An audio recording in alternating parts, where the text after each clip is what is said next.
He was New Zealand's strongest man, a sporting heavyweight who had just signed a $500,000 contract to take on the world's best all-in K1 fighters in Japan. But then Paul Kingi's career and life came crashing down around him. He was accused of killing his uncle in a family argument and sent to jail for manslaughter.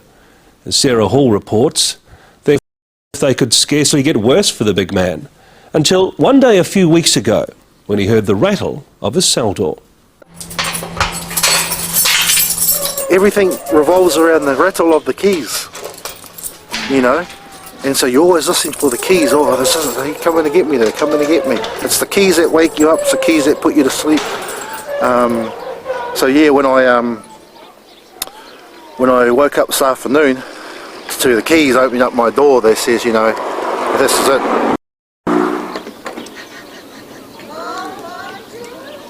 This was the day that Paul Kingi had dreamt about, but thought would never happen. It's hell. I wouldn't want anyone to go there. And to anyone who thinks they're a Christian, they want to know what hell's like, go to jail. Paul Kingi, a convicted killer, was being released after serving just 6 months behind bars. Take it easy, hope it goes well. Next time I see you, it'll be in probably McDonald's or something. You'll share. I'll only eat one.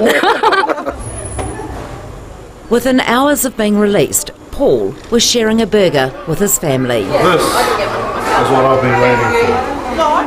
Paul's story is not just about a sports star who ended up in jail. Man, look what 6 months locked up in the hole done to me.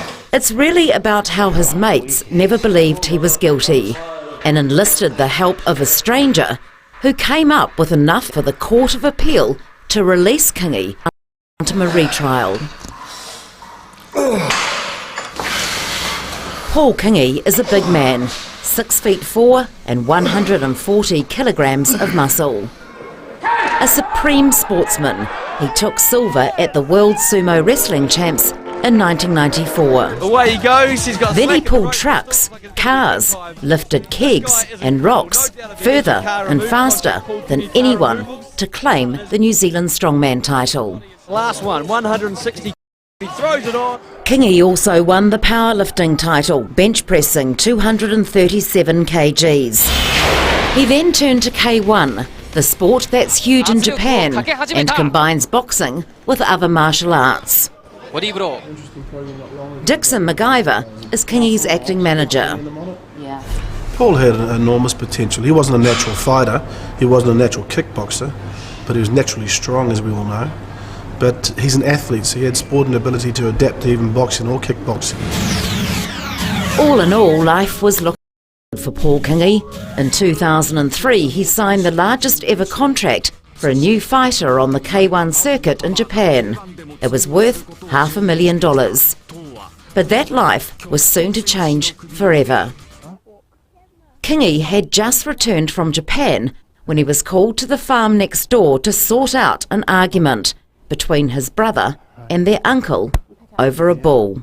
Well, geez, you know, all it was over a bull, so I got up and I said, Uncle, it's you know, there was no need for that like physical aggression. You know, they were just talking and arguing at that time, and then it turned to go physical. I was like, oh, geez, what's going on here? So I just said, oh, Uncle, it's just a bull, bro. Don't worry about it. Kingi claims his uncle walked towards him aggressively. The rest is a blur. He claims he acted in self-defence, but all we know for sure is that he hit his uncle, who smacked his head on the concrete and died a few days later. Well, I thought he was going to get up. I sort of was in shock. When I was looking down at him,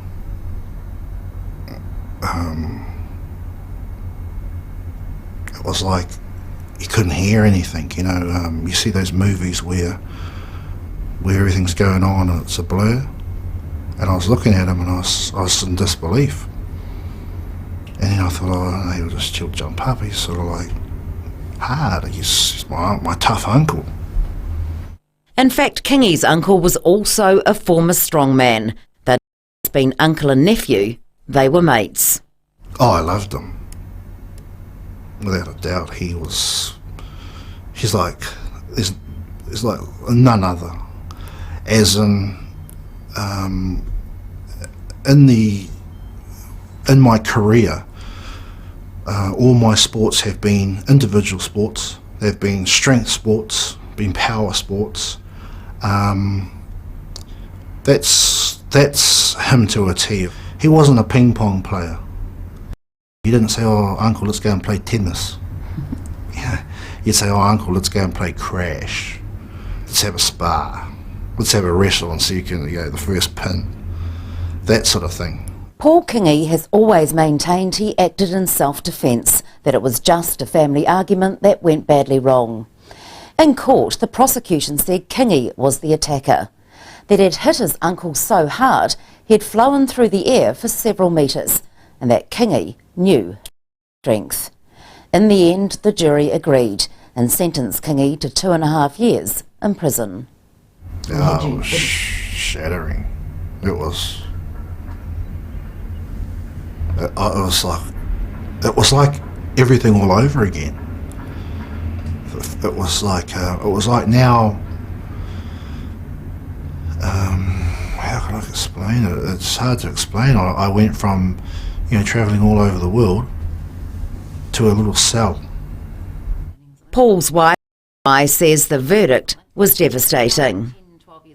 Well, at first I just thought it was a pretty straightforward case, and it was self-defence, so we thought he'd just get off. And you had nothing to worry about? No, we didn't have anything to worry about, and just expected him to come back home and carry on as usual, but as it turned out, he was found guilty and they just took him away. Most people would just have accepted the verdict, accepted that Paul was going to spend the next 2.5 years in prison. But Paul's best friend, Buck Stouse, couldn't accept it, couldn't face the fact that his mate was now behind bars. It was devastating. I know how this is a real tragedy for everyone concerned, but Paul to be sent away for... No.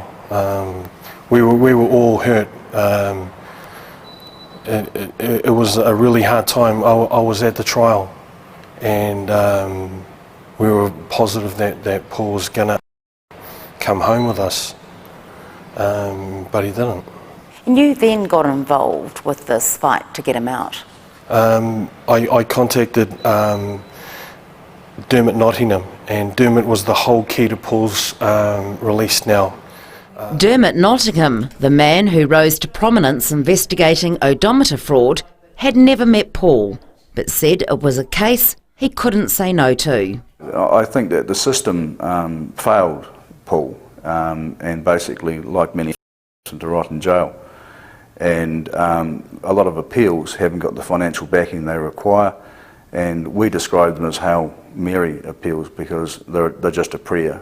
Without the backing, you're simply not going to get there. Paul's difference was he had complete whānau support and financial support from friends. One thing Dermot Nottingham did was to hire the animators from Brotown to recreate the fight. Other new evidence was also submitted to reveal what the Court of Appeal based its decision on in case of a retrial. You must be grateful.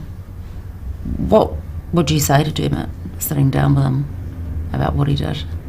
I said I don't know what to say. I just say, you're the one that got me out. You got me out of jail. So I think he's done enough. So what do you say to somebody that's done that for you? I'd probably be lost for words what to say to him. Besides thank you. Kingi has been out of jail for a few weeks. He's about to meet Dermot Nottingham for the first time. Mr. Kingi, I presume. Yeah. How are you, brother? Good to see you out, mate. How does it feel? Thanks for getting me out. Oh, mate, your family and friends did that for you. You're a strong family. Yeah, thanks for getting me out. You're a great guy, mate. Correct. All right. Now we've got your career back on. Yeah. On the track, yeah. eh? Yeah, you got the old feeling back. Yeah? Yeah, no, it's like a new start. Is it? Yeah. What do you reckon about him?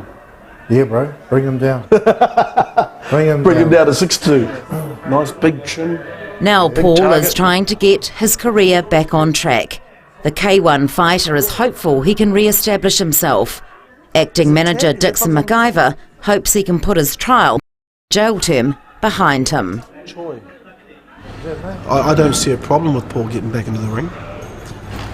His career carried on with K1 even after what had happened, so they certainly never gave up on him then. Come on, bro. Let's do it. Come on. I think that this needs to be squashed. Paul should be able to work again. His family has gone through so much suffering. Not only his family, but his extended family, his friends. Paul needs to work again to feed his family. He's a good man. He's a really good man. He's my brother. You know, I love him. He's the best friend I've got. Paul Kingi is trying to rebuild his career.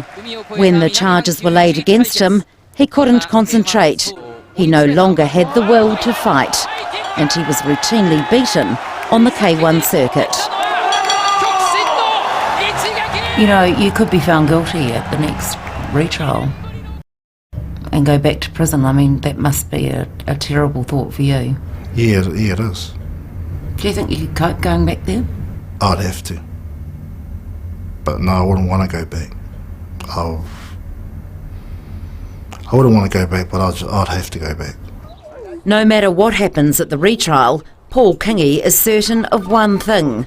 The first fight will be for his uncle, a man who he loved, but ended up killing. I'd get back in the ring with him, this first fight back that I have. It would be in his memory, you know, between me and him. I don't need to go public with it, or you know, wear anything different or say anything different. But it would be, you know, in my heart, it would be, this is for you.